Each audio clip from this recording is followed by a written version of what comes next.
Hello,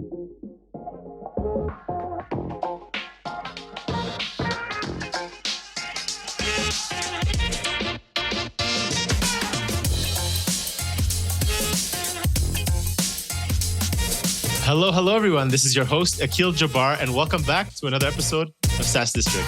In today's episode, we'll be talking about how a company is helping SaaS companies shorten their sales process from days down to hours. And with that, we have today our guest, Aleks Gollu, joining us. Aleks is the co-founder and CEO of 11Sight, which is an inbound video call platform for revenue teams. Aleks he's a serial entrepreneur and CEO with a successful track record of building innovative solutions from idea to exit. He started his career at Oracle and Sapient, and he also holds a BS degree from MIT and MS and Ph.D. degrees from UC Berkeley. He's also been granted 8 patents, is fluent in 4 languages, and outside of work, Aleks is a movie aficionado and enjoys mountain biking and cooking. So it's a pleasure, Aleks. I love the background. Huge resume there. Super excited to have you on the show today. Thanks, Akil. Thanks for having me on board. And I'm looking forward to our conversation. Yeah, so me as well. Me too. And I'd love to just kind of start off. Maybe if you could just share a quick intro about your company. Tell us, what is the innovation here? You've got 11Sight that you guys are innovative when it compares to many of the other video calling SaaS platforms. Love to hear about it. Yeah, I mean, so as you pointed out, this is my third startup, second collaboration with my co-founder, Faro, second collaboration with Rafael, who's our VP of marketing. And we typically look at the trends in the industry, new technologies, and say, hey, how can we rethink existing problems and create value? And what we have seen is a big shift that is taking place at many different facets. One is the main information about a company is no longer at their own website. It's actually distributed across G2, Capterra, LinkedIn, what have you. The other thing we saw is that the current modus operandi is companies have an AI chatbot, they have forms, they have meeting scheduling tools. So they have added a lot of friction in the process of a prospect trying to reach out to you. Like imagine the sales guy in the 80s sitting in his office, suit and tie. When the phone rang, he picked it up or she picked it up and talked instantly. That's true. Right? That's true. We invented the internet, we shortened the distances, and yet it takes days, if not like an entire week before a business, you can get in front of a business. And then we saw all this and we said, okay, we also understand that there are different sales cycles, right? So if for a $17 t-shirt, I will never want to talk to the vendor. They don't want to talk to me. And maybe like for a 9-month sales cycle, the current process is good enough. But anywhere in between for high velocity sales, where the customer is going to decide in a couple conversations what to buy, that 10-day delay actually kills the deal. Why? Because I have a problem. I have it now. I have done my homework. So that's the other element in the big shift, is that today's customers are well educated, well informed. They do their own homework. They create a short list and it's like, okay, now I'm ready to buy. And that's when they want to talk to somebody. So either you're going to be able to talk to that prospect now from wherever they may be coming in, or either they are going to go to their competitor, or inside the company, they are going to deal with the next problem. Okay, this problem I can't solve right now. Let me go solve a different problem. So that's what we observed, that only 70% of people show up to scheduled meetings. 78% of people buy from a vendor they talk to first. We said, okay, so how can we give the fastest speed to lead guaranteed and collapse that 10 days? And if there's a scheduled meeting, the sales guy has to prepare for it. Nobody shows up. You wasted those 2 hours. We said, okay, so what we need to solve this problem is allow that prospect to reach the business from anywhere. May this be LinkedIn, G2, or the company's website, or even like by scanning a QR code with one click, no appointments, no downloads. And that's what we have developed. So I know that in the pandemic with Zoom, etc., we get into meeting rooms. We are doing this interview in a meeting room, but this is all scheduled stuff, right? Exactly. When somebody wants to buy, last year, we wanted to buy a payroll processing solution. We reached out to TriNet, Paychex, and ADP. By the time ADP and Paychex got back to me, I had a handshake with TriNet. Guess who got the deal? So we said, okay, so as prospects, we actually all hate interacting with AI chatbots. Mm-hmm. I agree. Whereas as like RevOps guys, I'm going to protect my salespeople. But that's the wrong instinct. So we solve the need of the prospect by allowing them to reach out to the business with one click. But then we also understand that within the business, you need to make sure that that call gets routed to the most suitable available salesperson. Yeah. That salesperson gets given call context. Who is calling? What is the meeting yet? Because the calls may be coming from many different directions and different pages of a website on different products. So you need to be told what you need to achieve on that. We do have CRM integration. We can have other information brought in about the caller. And then anything that transpires in that meeting can get saved back into the CRM. So what has happened is in that 10-minute conversation, the SDR, BDR, or the account executive has moved the deal forward. That would have taken another 10 days and a lot of prep time. Exactly. I mean, that's what bothers me these days. I go look to buy a SaaS solution or whatever it is, right? And then I got to book there's a couple of emails. I got to fill up a form. Okay, now I got a book. I got an email a few days later saying, let's book a intro call. All right, do I do the intro call? All right, let me see when the account executive is ready. So, and then all of a sudden, like 2 weeks later, all right, I'm already like, I had like 2 questions, and have to wait 10 days to get an answer. But that's interesting. So you've actually went from breaking through from the scheduling to try to be non-scheduling, which is the right way, right? You want to reduce friction in the sales process, and that's what you're doing. And I think my question around that is, how do salespeople perceive that when they're kind of invading their schedule, right? I mean, they probably have some booked appointments maybe for today, and then all of a sudden they're like, oh, I've got a call, because most of them are just living off their schedule, right? Yeah, the right platform addresses all of that, and we address all of that. So if you are, for example, already on a meeting, we will not ring you, right? So we know, because what we have is we have the ability to ring multiple sales rep at the same time. Whoever answer gets the lead. If none of them can answer, we can escalate maybe to a RevOps manager who just really wants to make sure that the call gets answered. And if all fails, you can still offer, hey, schedule a meeting with me. Sorry, we couldn't get back to you. Yeah. But for an individual sales rep, we can see if you are on a call or not. And if you are, we are not going to ring you. I mean, some of our customers, what they do is like some of the SDR, BDRs do outbound calls, right? So for 5-6 hours a day, you do your outbound calls. But at the end, for a couple hours, you need to do cleanup, some bookkeeping. And that's where you make yourself available for inbound calls, because that's when you are doing some interrupt-driven work, some work that you don't mind being interrupted, right? So you need to update and send some emails.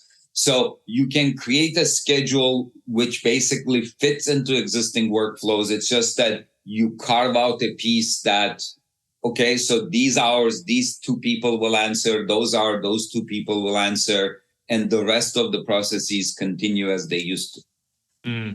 No, that makes perfect sense. I mean, the other thing is that I talked to a lot of SDR, BDRs, and AEs, both over time and even last week at SaaSter. And I mean, sales guys love talking to people. Their forte is they're extrovert. They can make an emotional connection with the person they're talking to. In fact, one of the advice is like when you are interviewing a salesperson is, hey, is this somebody you would trust, you would buy from? Right? So that's the forte of the SDR, BDR, is to create that legitimacy and trust for the account executive. And I mean, of course, they know their product. They better know their product if there are questions that are coming ad hoc. Now, the other thing is, if you just answered the call, nobody expects you to be prepared about the business who is calling you. Right? Because if there is a meeting scheduled, you better be prepared. Maybe you have PowerPoint with the customer's logo, etc. That's a lot of work.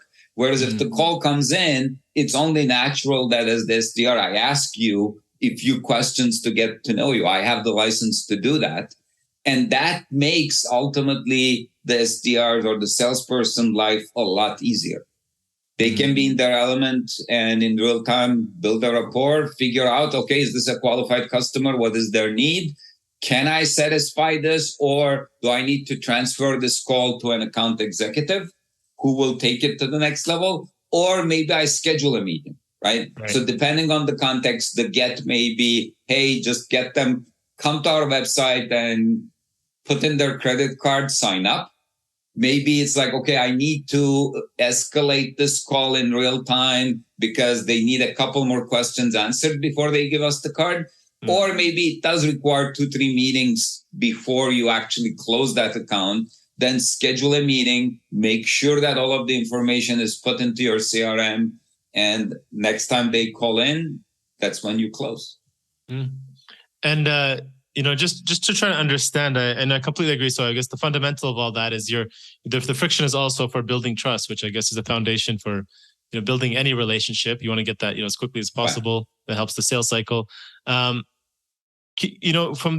both perspectives, what do you see as how does it actually reduce the sales cycle? I guess from a company perspective, and then the client's perspective, if you can kind of share maybe any stats or data on what the difference was in sales cycles before and after, without using the tool. So some of our customers have done extensive research into this, and then they've said that a video-initiated interaction is 3 times more likely to result in a sale than any other internet lead. Some of this is also a self-fulfilling prophecy, right? Because the prospect that's calling you with video is already qualifying themselves. Nobody is going to call you with video just to have a conversation. They have done their homework. They have the problem. Maybe the board just yelled at them or something went wrong internally. They have a fire. They are dealing with that. I need to solve this today, right? And if you talk to that person, sure, you're going to be able to move that deal forward a lot faster. And the risk you run in postponing that meeting, that conversation is in the next 10 days, especially if this is a small company or even a big company, there are always going to be new fires. So the buyer is distracted by something else. Right. So that's why if you answer now, you are much more likely to actually close and much faster because depending on your sales cycle, some businesses do require a couple conversations, but you are doing the first 2 meetings that would have taken 10, 15 days in 15 minutes. Right.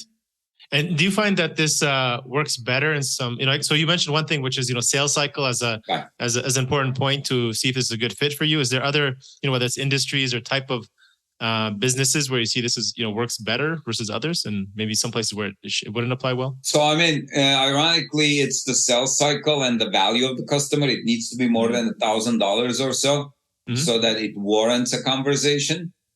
And clearly lead conversion is important, and moving things forward is as important in any sales cycle. But if this is a 9-month sales cycle, a year sales cycle, there are going to be RFIs and RFPs, and eventually multiple conference calls later, a decision is going to be made. 5 days does not make as big of a difference. Okay.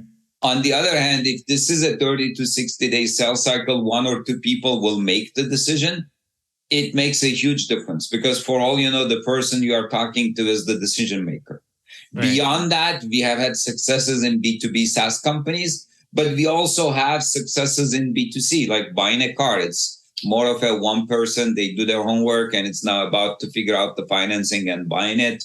In home retail, buying washer, dryer, TV. So it is broader than that, but we think that especially for SaaS companies who have a global reach and the ability to just instantly deliver their solutions online, it is definitely a perfect fit. The one side, so I know you guys are mainly focused on inbound video and, putting in place on the web. Have you tried it on, has anyone tried this on an outbound level? Let's say, you're doing an SDR role or, you're contacting 100 people at 9 a.m. in the morning and, you got a link and somebody waiting around to take those calls, right? So, what does happen is if you actually, as a SDR who's making a lot of outbound calls, you have the option of when you are talking to somebody who is interested saying, hey, let me send you a link, click on it, and we'll start talking. right? So that definitely is a possibility, and that can be placing the prospect in a meeting room, or can be also allowing them to call you in real time. The nice thing about the call link is, depending on what you want, it can be reusable in future. So I can tell your audience, you can call 11site.com/sales, right? We will have people standing by at all times, and any one of us can answer that call.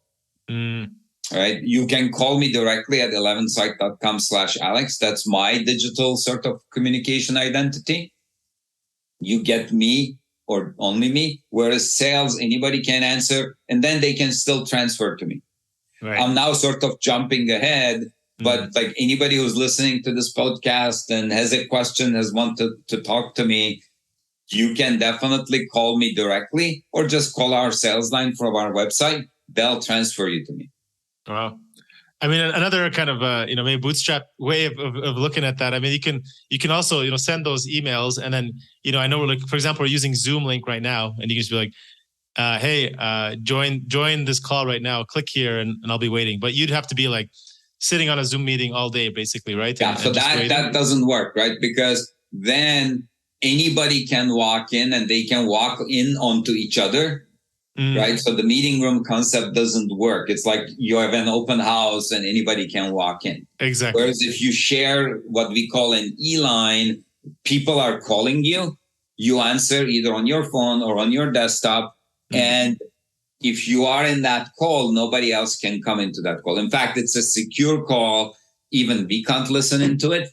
And then it's up to you. We can make sure that if you are on a call with somebody, nobody else can call you. It gives you a busy signal.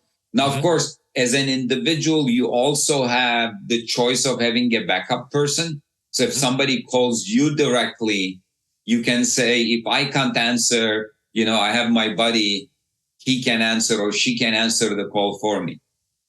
So we have that built into it too, is that even because today, social selling is important. As an SDR, BDR, or a rep, you do also need to do your own lead generation, your own campaigns. In those cases, you may want to share your direct communication link for people to call you directly. But if you partner with a buddy, if they can't answer, you can answer for them. And if you can't answer, they answer for you.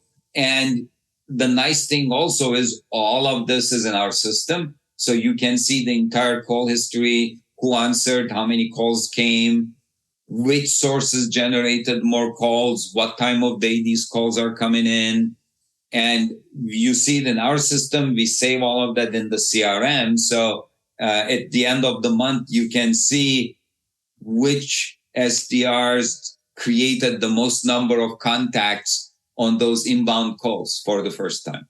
Right. And then in the CRM, you can track what that contact created a deal and closed the revenues. So there is that visibility of how many dollars did we generate by answering how many calls. A quick note from our sponsors today, and we'll be right back.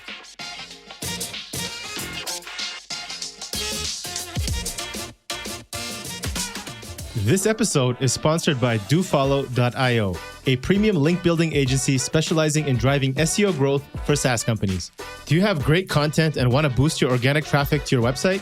Get links on high-quality websites such as MSN, HubSpot, Zendesk, Cloudways, and hundreds of others. DoFollow.io can get you guaranteed results for less than the cost of hiring an in-house SEO, completely hands-off, no retainer, 100% performance-based, and cancel anytime. If you're interested, book a call now at DoFollow.io and start outranking your competitors today. And do you see any impact on the front end of the kind of sales journey? Because in the initial stages when you're nurturing or talking to a prospect, you're also helping build confidence and trust by using some parts of that step, which are like the landing pages, the chatbots, testimonials, all these things on the website that kind of help prepare and guide towards that call. Do you feel that makes any difference in terms of how that's traditionally used? And then is this or is it kind of?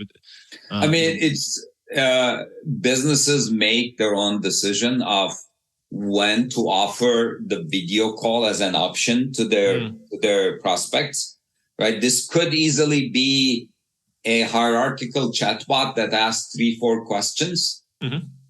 And based on that, offers a video call, and where that video call is going to go may very much depend on the answer of the questions. Oh, this is a small customer. Let's send this to the SDR. Oh, this is possibly an enterprise sales sized customer. Let's send this directly to an AE. If you have a chat sequence that does that, then that actually allows you to give different video call options. If you have other tools that actually are tracking the journey of a customer in your website, that information can be relevant. You can put different video call links in deep in the website in certain product corners. So somebody who has spent and come to this point in the website, that's when we want them to have this option. So of course, clearly you have all of that. Okay. But then again, 5 minutes is not a long time. In 5 minutes, you can actually build a lot of that trust. Yeah. And you can also, once you understand what the prospect is looking for, you can redirect them back to the website. And obviously, you can screen share and all of that. So with that screen share, you can say, look, here is one case study you should look at. This is very much like your use case, and you can carry the conversation forward. Makes sense. I'm trying to see if for example, you have like a chat bot, right? So which I talk about, it's like we use Drift, but there's some kind of qualification to that, right? People use it, and then from there they kind of direct them to, most of the time is, hey, sounds great, let's book a call. Here's my Calendly link, right? For example, in this case, you're probably saying, okay, let's chat right now, and that's what exactly right. Let's talk next week is almost like, you're not that important to me, right?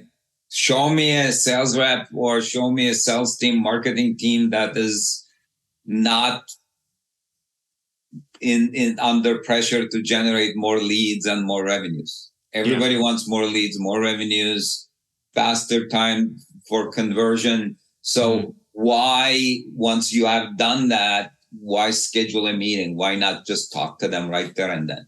I agree.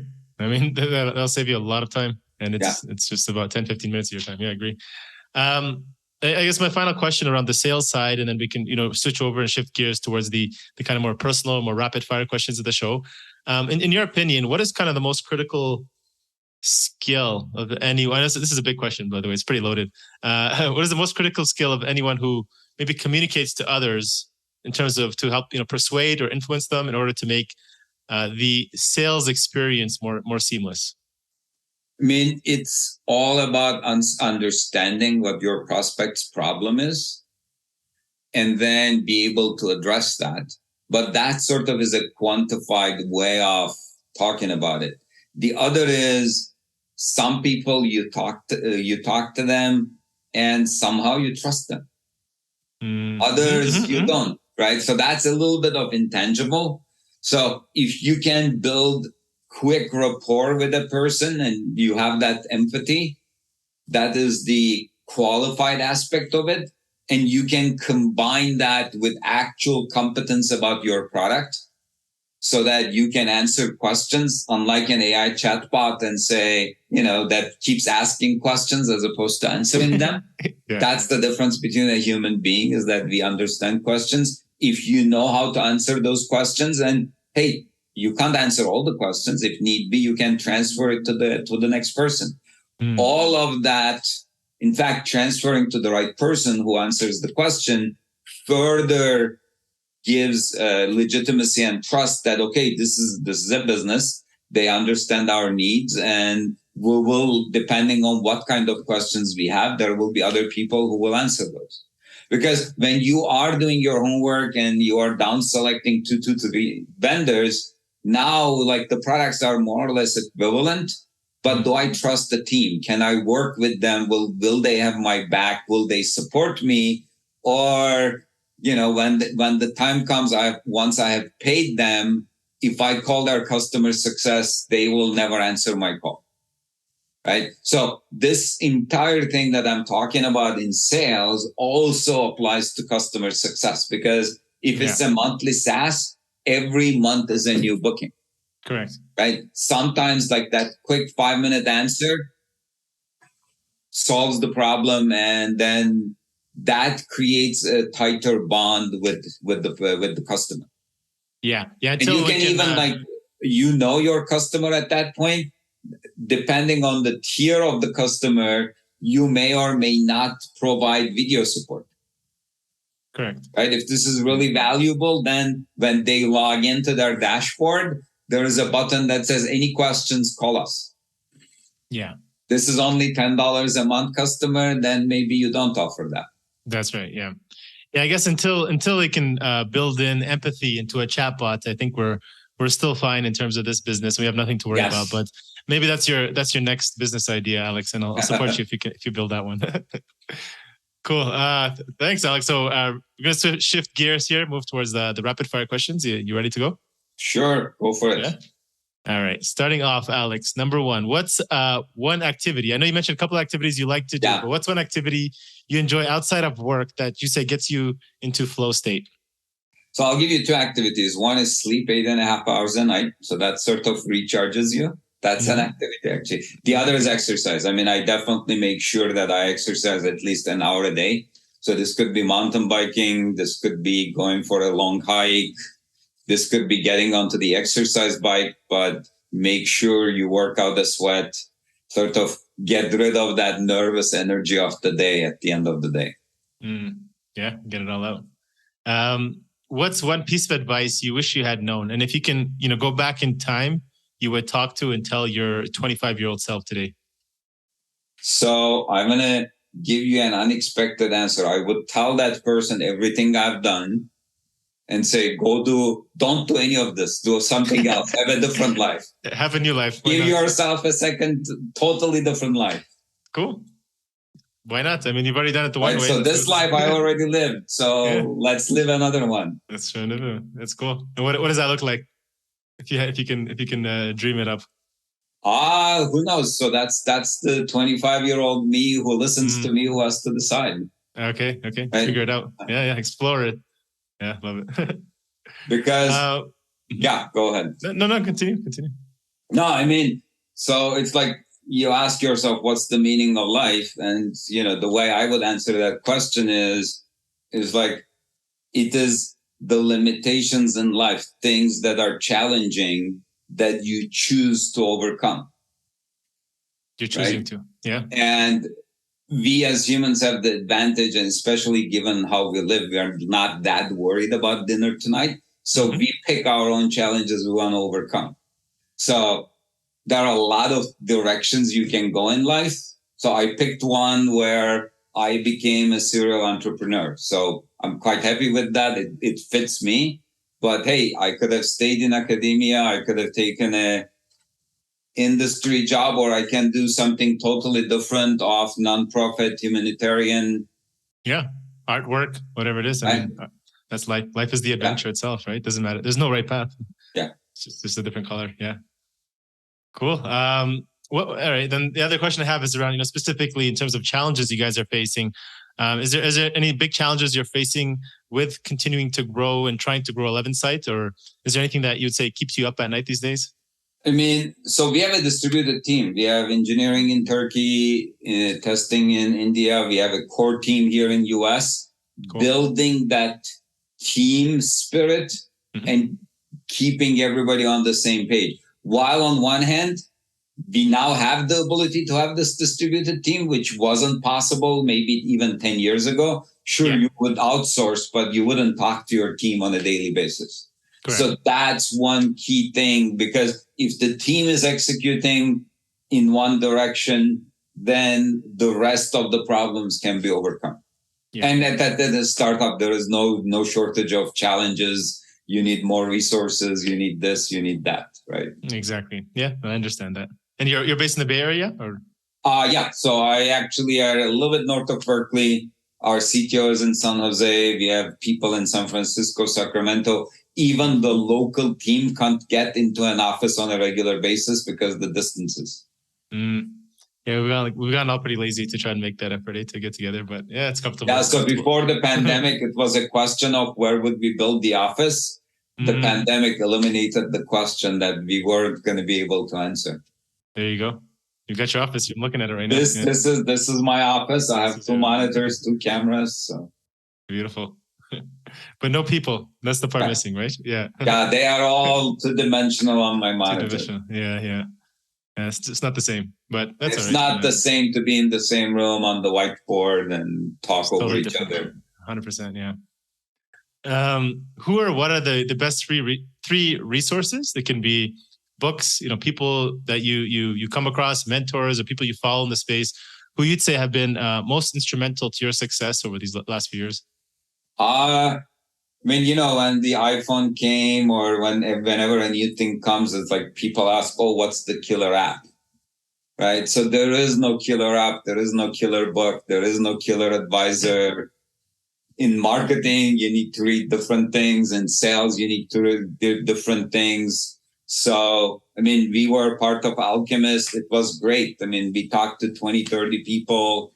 So it's really the ability to talk to a lot of people and then distill the advice to something actionable. That's basically what I would say is the better way to go, because sure, if you have just the right mentor, maybe life is easy, but what if the mentor told you the wrong thing? 100%. Not everybody, we all make mistakes. Mm-hmm. It's all about not making deadly mistakes and just being able to recover from it and persevere and be resilient and move on. Okay. So just take, from everybody. There's no need to... From everybody. Everybody, yeah. Make your own. I agree. So we already talked about, the purpose of life. So great starting question. Let's kind of jump in and maybe switch that. What does success mean to you today? And it could be personally, business, financial, life. That there's no right answer. So, in the context, I'm going to answer it in that context, right? Correct. So we pick challenges we wanted to overcome, and success would be being able to overcome most of them, right? Be able to hit the target most of the time. Not all of the time. Why? Because if you are actually succeeding every time you hit a target, you aim at a goal and you get there, that means you are not challenging yourself hard enough, right? You are taking it easy. If you are failing every time because you are going after moonshots, life is not going to be as much fun, right? So be able to figure out those targets that you can reach most of the time. That, I think, gives you a happy, fulfilled life where you are challenging yourself. And what do you say to that person who's, either easily finding success or, continuing to fail? Because there's also that thought of, keep failing. Eventually you'll succeed, but, they're going down the same path versus, what you're saying is, if you're failing, maybe you actually need to, and that's the word of the pivot, is actually completely change directions, right? And so you are picking the targets, right? If you failed here, you can't keep failing 10 times in a row. You need to do something differently. You need to pick something more reasonable, change your process of how you are picking your targets so that you also have successes. Now, having said that, clearly there needs to be perseverance and resilience once you pick a target to get there. But when I took my driver's license exam, failed the first time, failed the second time, got it the third time. Right. And then that's that. Then you have your driver's license. Sure. And there's also the other approach of saying, because you said if things are easy, that might be as the cue that you do want to continue, right? It's like, once I find success in building a tech company, and then you do it again, you find another success, you're like, okay, why don't I just keep doing this? Because now you know. But the third one should be more ambitious, because the way I look at our startups is when we did our first startup, this was back in 98, and we were fresh PhDs out of school, and we sort of defined success as being able to see it through without screwing it up. And indeed, we were able to sell it to a competitor, and we made some money in the process. Right. The second time around, we defined success as being able to make money for all shareholders. Right. And my second company, Pink, was acquired for $50 million by Excel KKR in a roll-up. So every common shareholder, every preferred shareholder made money. So this time we are defining success as not only making some money for everybody, but making a lot of money for everybody. Right? So yes, you succeed, then you have to move the goalpost. Just move the goalpost. And that's the next challenge. That's the next part. Yeah. But knowing where that goalpost is, like, okay, I understand it. Wow. That's a great analogy. Thanks for sharing that. All right, Aleks, this has been fantastic. I think our audience is going to love this.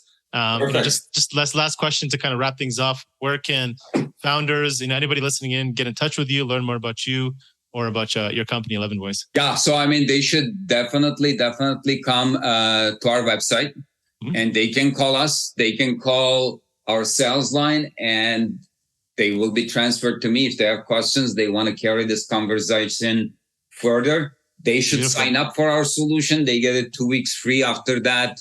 If they use the promo code Horizon 10, that's basically your company name 10. Oh, perfect. Then they are going to get an additional 10% discount and they can get started. And if they have any questions, they can call our team. The team will answer their questions. And I would love to get their feedback on this podcast, but also hear from them firsthand about their experiences. Yeah, absolutely. We'll add those links to the show notes. Thank you so much for that coupon code. So that's Horizon 10. You guys will get 10% off. Yeah. And the beautiful thing is if you go on their website and you click on their button, you'll be able to talk to them instantly. So that's the nice thing. So make sure you guys check them out. Give it a shot. Just for the experience. We'll be happy to talk. And then you'll be so impressed that you will say, I need to do this for my customers. Exactly. No, I see it clearly. So definitely check it out. Thank you so much, Aleks. I appreciate you joining today. Thank you all for watching this episode and joining SaaS District today. Don't forget to like, subscribe, and hit the bell for future episodes where we interview top leaders in the SaaS industry.